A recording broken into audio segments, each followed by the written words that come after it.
ammatti jaallu anatu beeka keessa garaa koo rabbina arga ija koo duraa si dhabuu hin fedhoo barbaadu ani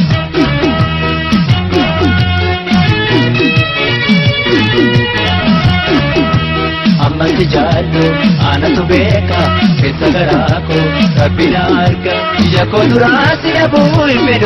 fedhoo barbaadu ani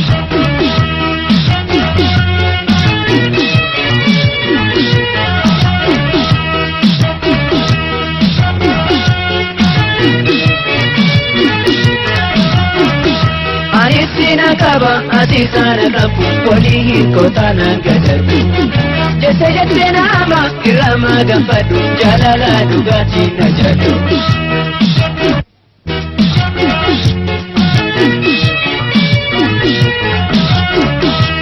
ammatti jaallu anatu beeka keessa garaa koo